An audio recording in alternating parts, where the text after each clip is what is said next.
Education is one of our most important systems in developed society. And as human beings, it's in our nature to desire to want to expand our knowledge. Our schooling institutions serve as training wheels to prepare future generations of workers and innovators that will keep our world not just running, but taking huge leaps forward. We live at a point in time where, for the most part, boys and girls of all colors and credences can receive a free and equal education. The problems of segregation are long gone, and so are the days of purposely setting students of color up for failure. And while we may still see problems today with underperforming minority groups in schools, there exist hundreds, if not thousands, of groups dedicated to assisting these youth get back up on their feet and back on track to success. We address the issues in education faced by Black, Latino, and other students of color often, and we compare them to see how we can improve conditions for those that underperform. However, there's one minority group that is often left out of these efforts. It is one that crosses all racial, ethnic, cultural, and religious boundaries, and it encompasses over 500,000 children across the United States. They're the silent minority that seldom sees action done for them. And you're staring at one right now. My name is Angel Trejo, and I'm one of the foster youth of America. And tonight you're going to learn why they're some of the most troubled students in our country and what you can do to help. That's a slide for later. And so, let me start off by putting this problem into perspective. According to the Department of Education, our national graduation rate stands at about 83% for all high school students. If we were to split that up by race, Latinos graduate at an average of about 73%, with African Americans at around 70% and Caucasians at around 80%. That rate drops all the way down to 50% for our nation's foster youth. That means 5 in 10 foster youth won't be receiving their cap and gown come graduation this year. And that's nothing compared to the fact that of those 50% that do receive their high school diploma, only 3% of them will graduate from college or university. On top of that, foster students are about 50% more likely than any other students in the country to develop a learning impairment, making academic progress near impossible for them. And as it stands right now, nearly half of former foster youth end up either homeless or incarcerated. Research done by the Alliance for Children's Rights estimates that there are around 77,000 foster youth in the state of California, with around 28,000 residing in the LA County area alone. It means that 14,000 students with so much potential in LA alone won't be making that walk come graduation day and could potentially live on the streets or in a cell. For most of you, this is new information, and that's due to the fact that there is the bare minimum being done for these children. There's little to no legislation to provide a more stable education for these youth, and they're most often found in poorly funded schools with teachers who don't care enough about their job to go that extra mile for these kids. I was placed into the foster care system when I was 10 years old. My living conditions at the time were less than satisfactory, to say the least. And I had difficulties completing even the most basic of homework assignments. However, I was lucky enough to be taken under the wing of my older sister, Melinda, and her boyfriend, David. And after a long, complex, and emotional battle, after 5 years of legal proceedings and a lot of missed school, I would finally be given a permanent home with a family who has given me so many opportunities, and I couldn't be more grateful for that. That's me freshman year. On the day my family and I signed our official adoption papers, about 5 or so minutes after I'd woken up and raced to dress into anything semi-presentable for the picture.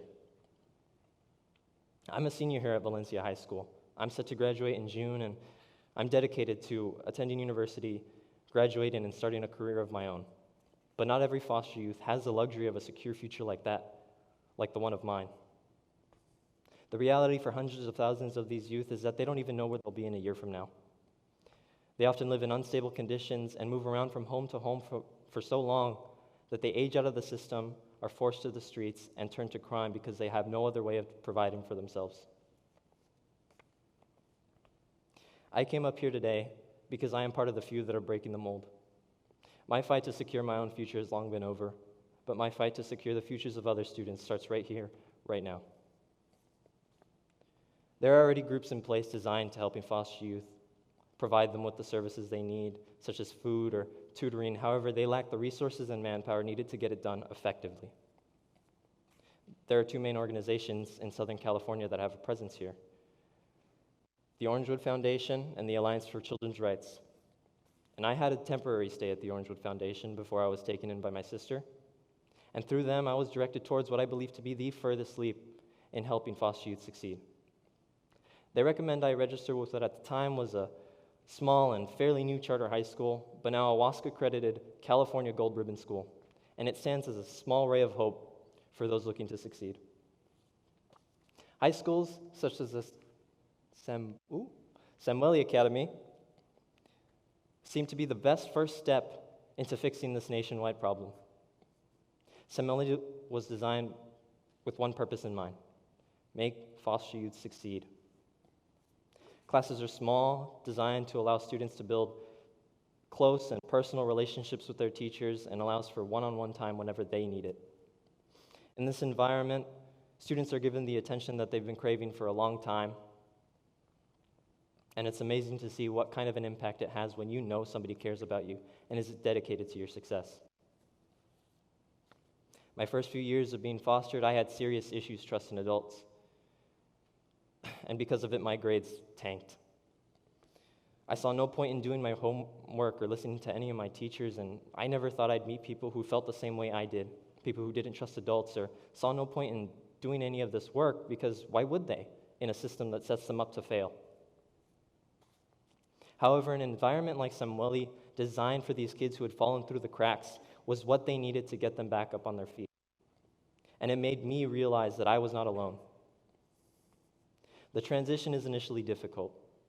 However, throughout the course of the year, I watched myself and these other students evolve into more stable and healthy adults or young adults, and I couldn't be happier thinking of it now.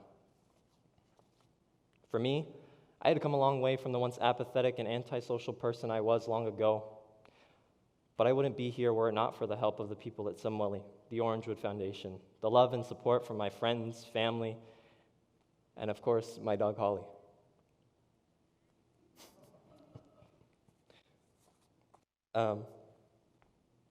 So, as sad as I was to leave that school, coming here and discovering this TEDx event, I knew was an opportunity that I couldn't miss, that I couldn't pass up. I knew that the issues that I face, or the students at Samueli, weren't exclusive to us. I knew that children all across the nation suffered from these same kinds of problems. The chains that bind these students to failure can be broken, but that fight starts with me and you. Now, I'm not saying go out and adopt 20 kids, because that's unrealistic.